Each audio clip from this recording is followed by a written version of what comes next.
গরুর গোস্ত না আড্ডি খায়, গরুর গোস্ত খায় না, যাবে রে দেন না। গরুর গোস্ত চাইছো দিছি, যা হে আবার দিছি, ওই যে আমার আত্মীয় স্বজনের লিগে রাখছিলাম হেদিকে 2 না 3 টুকরো গোস্ত দিছি, যা। হ্যাঁ, 2 টুকরা চাক্কা গোস্ত দেন না। তোর বাপে কোরবানি দিয়ে গেছে? হ্যাঁ, তোর বাপে কোরবানি দিয়ে থুয়ে গেছে, তো তোর আমি চাক্কা চাক্কা গোস্ত দিমু, আর তুই কি আমার আত্মীয় স্বজন লাগোস? হ্যাঁ, না আমার পাড়া প্রতিবেশী লাগোস? কোনটা? আমি দোয়া করুম আপনার লিগা, জানি আপনার জামাই ভালো হয়, শ্বশুর বাড়ি ভালো হয়, শ্বশুর ভালো হয়, আমি দোয়া করুম আল্লাহর কাছে আপনার লিগা। আল্লাহ এর জামাইটা ভালো দিয়েন, শ্বশুরটা শাশুড়িটা ভালো দিয়েন। দেন না, নেন। আম্মা, আম্মা, তার মতো ছোট লোক ফকিন্নির অভিশাপে কি আমার বিয়ে ভেঙে দেব? কথায় আছে না, হকুন দিয়ে কোনদিন গরু মরে না। বাইরে আমার বাসাতে বাইরে। আম্মা, আম্মা, এই বেডির ঘরে বেডি যে কই গেছে মরতের লিগা? 2টা চাক্কা গোস্ত। চাক্কা গোস তোর হওয়ার গোস্ত কাটতে হবে, খাগা যা। কামড় দিলে জানি। বুঝলাম না আমি।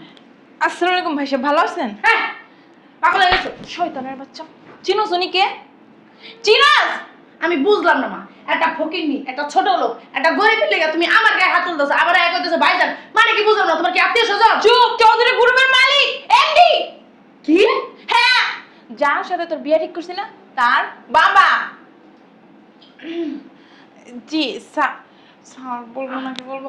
আম্মু, ওনার কেন এই বেশ? এটা তো আমিও বলতে পারবো না।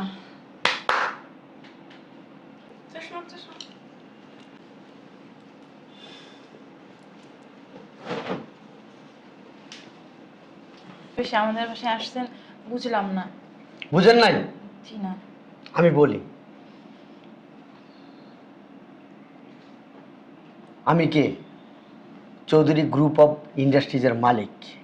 হ্যাঁ, আমি যদি আমার ছেলেকে বিয়ে করাবো, কোন ফ্যামিলিতে বিয়ে করাইতেছি, মেয়েটা কেমন, তার আচার আচরণ কিরকম, স্বভাব চরিত্র কিরকম, এইগুলো আমার যাচাই বাছাই করতে হবে না? অবশ্যই।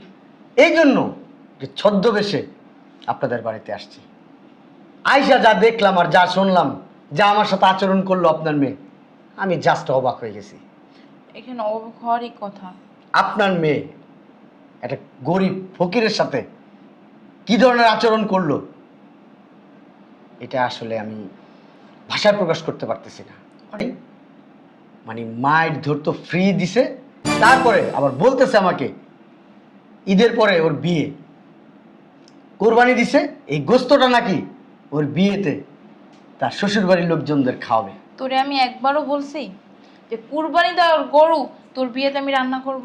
আমি তো জানি না, আমি তো না যাই না, এক্সট্রা কথা কেন বলছস?